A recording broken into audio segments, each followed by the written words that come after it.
In today's business world, being an average CEO is no longer an option. That's why we're committed to equipping you with the resources and the tactics necessary to not just survive, but to thrive.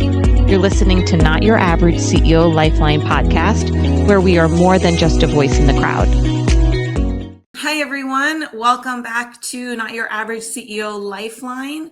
Today, we are talking about stopping that costly hire cycle that many of you are probably in with turnover, roles, etc. So we have special guest Ryan here. Ryan, thanks for joining us today. Can you tell our audience a little bit about yourself and your current roles, your background? Yeah. I grew up in a blue collar family. My dad was an owner operator. And if you know any operators and owner operators in the blue collar space, you know they work 12 days a week, 60 hours a day. Like, it's insane, right? Like, it's their life.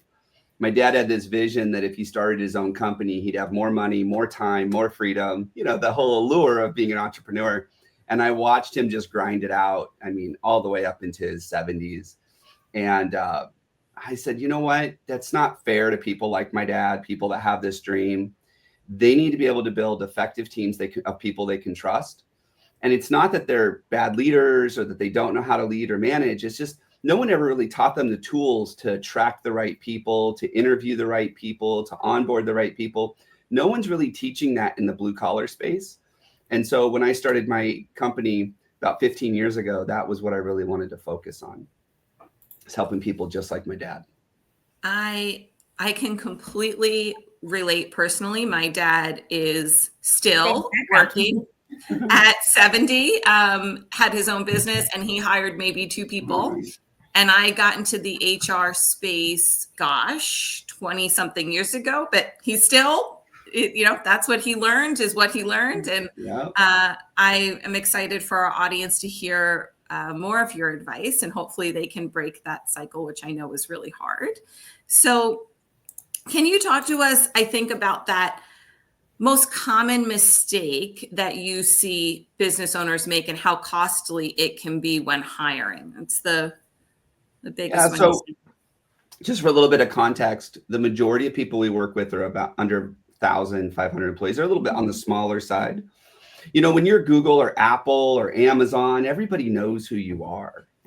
But when you're a small company, no one really thinks about the fact that you have to market to recruit. And that was one of the big breakthroughs that I had, and that we teach a lot of our clients, is that recruiting is actually a marketing activity, not an HR activity. It's about promoting these opportunities that you have. It's about being out there in front of people where they're at, not just posting on a job board and hoping that you stand out in a sea of just crowdedness and noise. And I think that's a big mistake that a lot of people make, is they think that their website, their online presence, social media is just for customer acquisition. But I would argue that it's actually more valuable in the recruiting space, because if people don't know who you are, how can they apply for your jobs?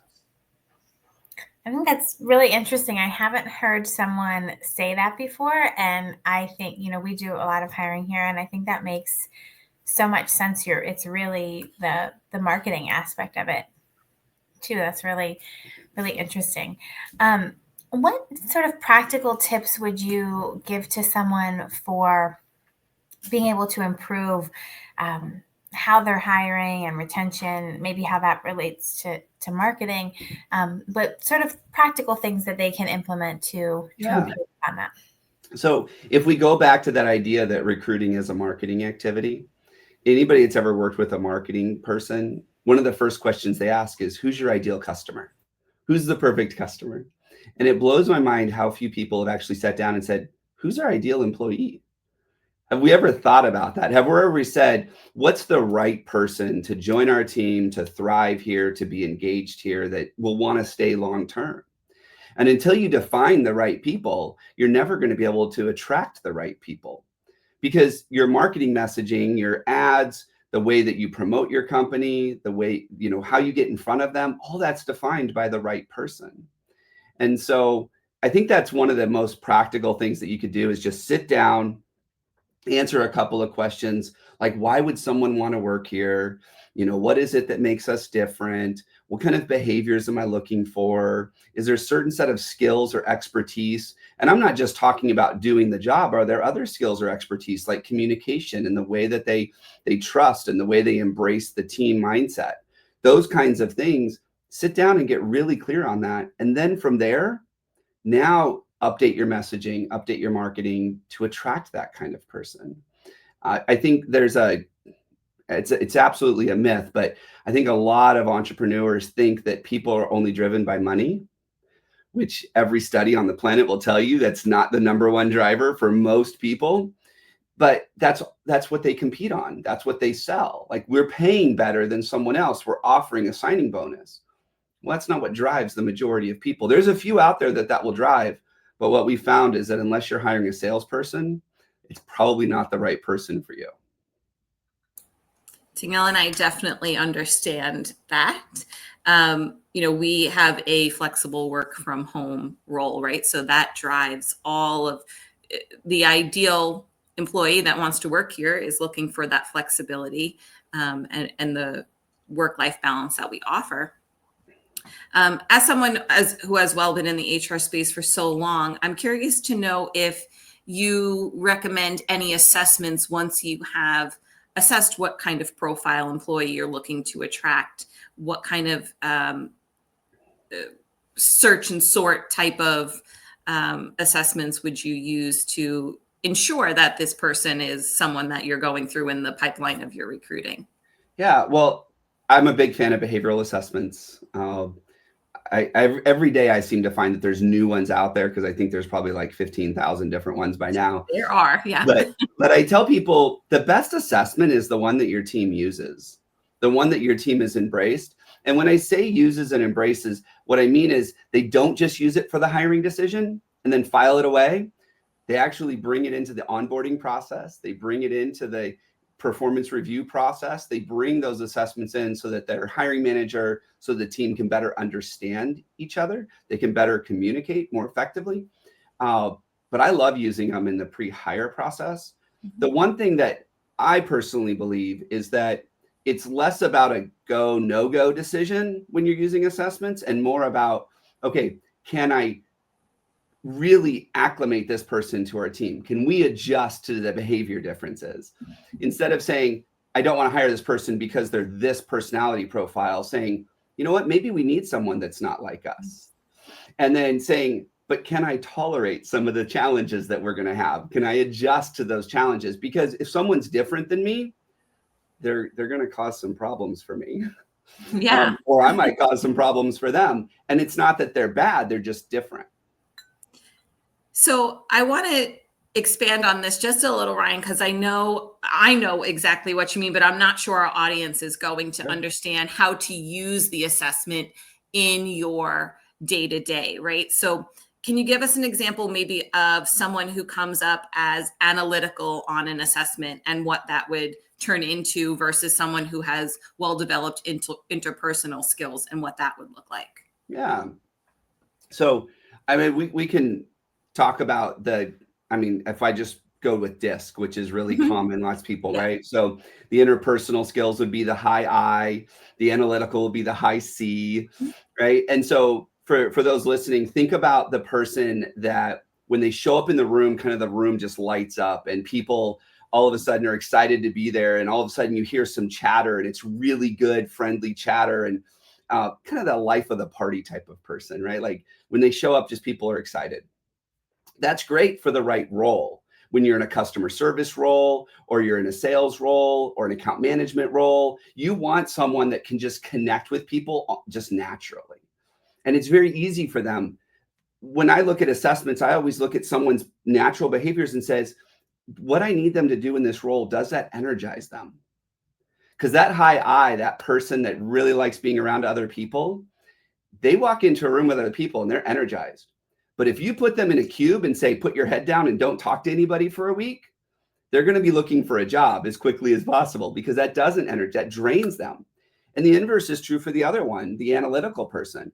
They want to be in a cube. They don't want the distractions. They don't want to go to the party. They don't want to be invited to lunch. They just want to sit down and get their work done. And so it's really important understanding the person's natural behaviors and what's going to allow them to thrive in that role. Because we talk about this a lot when we start looking at things like mental health. And I don't want to digress into that. But when we start looking at that, there's this thing called burnout. And we all know what it is. And what I found is that burnout happens when you take someone like that person with really good interpersonal skills, really good communication skills, likes people, and you put them in a cube for a month and say, don't talk to anybody. We got work to do. They're going to burn out faster than the analytical person who might enjoy that, not having all the distractions and the interruptions from people. Like I have to turn my phone off for this podcast because if I don't, my phone rings and it's someone I want to talk to, I'm like, ooh, super distraction, right? So really understanding how someone's going to thrive and where they're going to get their energy from is really important when you're analyzing people before you hire them.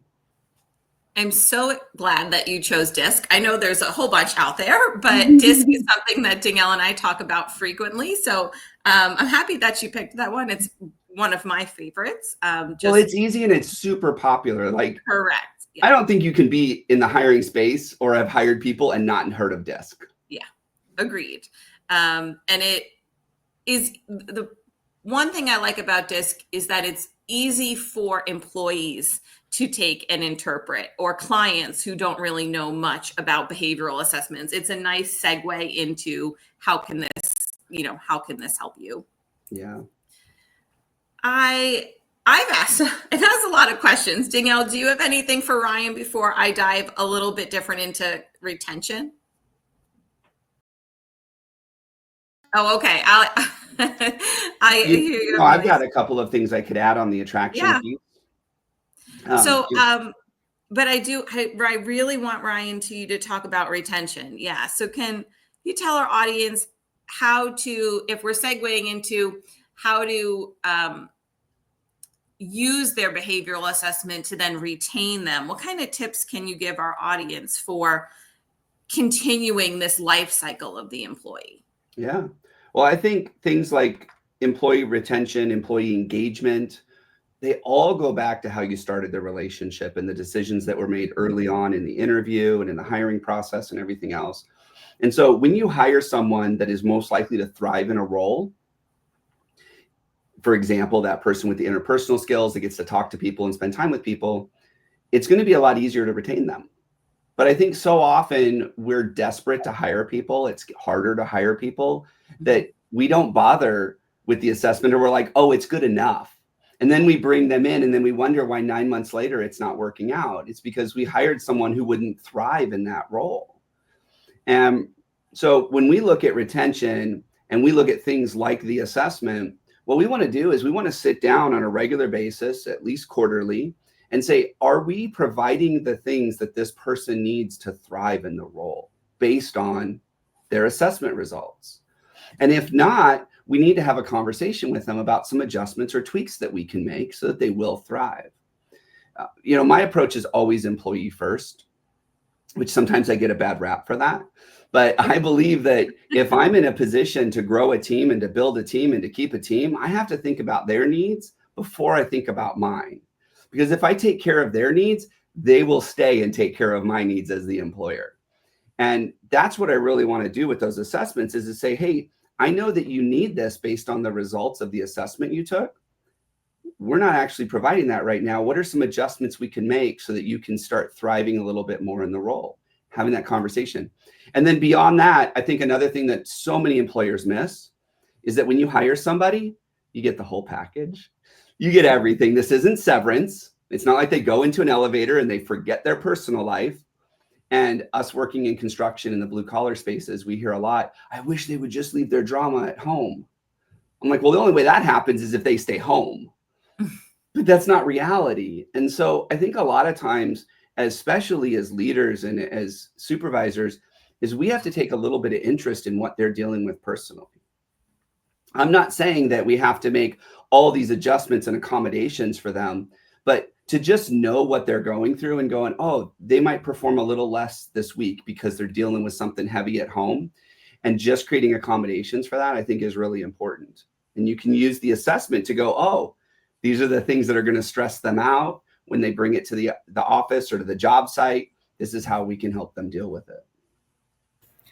Ryan, for someone who might be feeling skeptical about making all these changes, what advice would you give to them?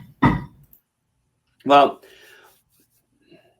I think it's less about advice and maybe about some tough love. You know the definition of insanity? Mm-hmm. Doing the same thing, expecting different results. And I think that we've done that too often, especially over the last 20 years, as knowledge work has become much more prevalent, as work from home has become more prevalent. People keep looking for opportunities where they feel like they get to have work-life integration, right? And not everybody can offer that. And so sometimes I think that if you want something different, you just have to do something different. We talk to clients all the time that push back. Real early on in our process, they push back. I don't want to do that. That's weird. That's not going to work. And the reality is what they're doing now isn't working. So let's do something radically different. And if that doesn't work, then we'll go back to what wasn't working before, or we'll do something different. But I think if you're struggling with this, whether you're struggling with retention, employee engagement, or even just filling enough open positions, like I think you owe it to yourself and your team to just do something radically different, because that's the only way you're going to get different results. It's really tough love advice, and I very much enjoyed it. It's hard to break a cycle that you've been in for a while, right? We all know that, but without it, there's no opportunity to grow or expand, and you have to be willing to take that leap. So I'm really glad that you said it. The we always ask everyone about not being your average CEO, but before we get there, I'd really love for you to touch upon some advice for those business owners that have to have or want to have that conversation about performance, and not necessarily like their performance, but how to ask them for feedback of what can I do for you? How can we retain you? What would make you happy in this role, right? How do that conversation to understand them on a little bit of a deeper level to see what would be a benefit for them that's not necessarily monetary. Yeah. So it's interesting that you bring this up, because just this week I rolled out the concept of stay interviews with a lot of our clients. Mm-hmm. And I think stay interviews, separate from performance, I think you asked kind of two questions in there. There was a performance one, and then how do we retain them one. Is that fair? Yeah, it was kind of fair. I wanted, like, the first word that came to my mind was performance review, but it's more of, I mean, you can ask it on a performance review, like, what would you find as a benefit to continue to stay with us? It's more the staying part rather than the performance part. So what I found, and this is how we are talking about stay interviews. Stay interviews can be tough conversations for the person asking the questions, like for the employer, if they don't have that relationship or they're not accustomed to doing this. And it can be tough for the employee if they're not used to being asked these questions by their boss. Mm-hmm. But what I found is that most employees are going to be better at telling you the negative things, like the things they want you to fix, than they are at the things that would reinforce them staying.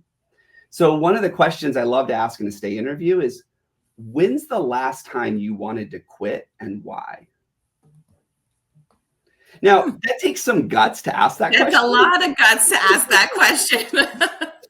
They may say, right now, I'm leaving. They could say this. We're stealing this. We're going to be using this. But when's the last time you wanted to quit and why? And I'm not looking to defend. I'm not looking to blame. I'm not looking to justify. I'm just looking for information. And it was interesting. I asked my team, and my team is mostly stay-at-home moms. You know, they work from home. They get to work crazy hours because their kids have crazy schedules. And all of them told me right around the time school starts, because it's chaos. There's lots of things happening. I'm figuring out how to balance and thinking, do I really need to work right now? Has nothing to do with me. Nothing. Nothing. And you know what the thing is? I've heard this said before, people don't think about you as much as you think they think about you. right? I think it's the same thing with our employees. So often the reason they quit has nothing to do with you. Mhm. The reason they're not engaged has nothing to do with you. Now, could you have gotten in front of it? Could you have helped keep them? Sure. But you have to know them more personally. Because at the end of the day, if I work for someone else, I care about me more than I care about you. Like, I think that's just human nature. Mhm. And so asking him a question like, when's the last time you wanted to quit? Or another one that might be good is, if this job didn't exist anymore, if it was replaced by robots, what would you go do? Because now we're going back to that. What are their hopes and their dreams and their aspirations? Like, what do they want to do for fun? Like, if they didn't do this job, what else would they want to do? Or if you could switch jobs with anybody in the company, who would it be? That's a really good one. Like, these questions aren't normally asked, Mhm. and it gets them thinking and it gets a creative conversation. And it's not saying, so why do you keep working here? Like, why do you want to know? Right? What can we do better to make you happier? Well, now all of a sudden I just projected that they're not happy, but that's Right. not what we're Mhm. asking. Right. So I think asking some of these questions in stay interviews can really be helpful to understand what their personal goals are, what they want to accomplish, not only with their career, but their personal life. And that's what's going to get you to keep people. Those were wonderful, bold questions that are also compliant, which is also important, right? When we're advising. I always worry about that when I'm on with HR people. I play in the gray area. Yeah. That Right, is attorney Nicole. has She's said- our Right. compliance person. You play in the gray area. I had a client one time, just so you know, I had a client, this was before Indeed changed their rules, but I watched him in an interview and he starts dropping the F-bomb. Mm. I'm like, dude, what was that? He goes, we curse a lot around here and I wanted to make sure they're comfortable with it. I said, oh, well, I'm going to update your job ad with post on Indeed and I'm going to drop the F-bomb in it. He's like, you can't do what? You can't do that? I'm like, there's nobody that says I can't. Well, Indeed says that now, but they didn't used to. And I'm like, yeah, I think we just need to make sure that we put their needs first, right? Like if I don't want to walk into an interview where someone's just going to be cursing left and right, you should disclose that to me up front. Just Correct. really Absolutely. clear. But yeah, I like to play in the gray area a lot. And then anytime that anything gets compliant, I'm like, you need to call your lawyer. You need to call your compliance person because I don't know the answer to that. But with marketing, we got to take risks. We got to be bold. We've got to put ourselves out there so that we look different. And sometimes with different, we've got to do things that sometimes make people feel uncomfortable. Mm-hmm. But it's not because they're bad or because they're illegal. It's just that we're not used to asking it, And that's another thing too, when you want to engage your best people, if you ask them these stay interview questions or any kind of engagement questions, if they're not used to being asked it, they're probably not used to answering it. So sometimes we've got to coach them through it. Sometimes we have to help them on how to answer these questions because they're not used to it. Especially if they've been with you for a while, right? These are not status quo things that would come up. So you have given our audience plenty to take away. Our last question that we ask is, what does the term "not your average CEO" mean to you, Ryan? I love people, and I think that as a CEO, the best CEOs, the ones that aren't average, are the ones that put their people first, that understand that their business is nothing more than the sum of their people. And they put a huge emphasis on aligning the vision of the company with the vision of the people have with their own lives. They put a huge emphasis in company culture and just saying, you know what, they're the number one customer. They're the the most important thing. And I think a lot of CEOs get hung up on the finances and the getting ready to exit and everything else. And they forget about the people that helped them get there. So I think when you're not an average CEO, you're really putting your people first. And it shows. It's not just lip service. Like, you're doing the things to demonstrate that. I couldn't agree. I usually stand by the best employees are also the ones that you take care of and that treat your business like it's their own. And that's a way to really flourish. So thank you, Ryan, so much for being with us today. Can you tell our audience, and we obviously will include it in the show notes, but where they can definitely hear and learn more about you and your company? share a lot of content and tools on LinkedIn, so you can check me out there. And then, I wrote a book called Hire Better People Faster, and I'd love to offer a copy to your listeners. If they go to corematters.com/free book, they can help me out with a little bit of shipping and handling. I'll autograph the book and I'll mail it to them. And so they can really dig deep into what it is that we do over at Core Matters and a little bit about our philosophy. That's wonderful. Thank you so much, Ryan. It was a pleasure speaking with you. Thank you. Yeah, thank you so much. And we will include all of these links for you in the show notes. Thank you. You've been listening to Not Your Average CEO Lifeline with your hosts Danielle Cuomo, CEO, and Nicole Glitchio Els, COO. This podcast has been sponsored by Virtual Assist USA. If you'd like to know more about the hosts or exploring virtual assistant services, visit virtualassistusa.com for more information.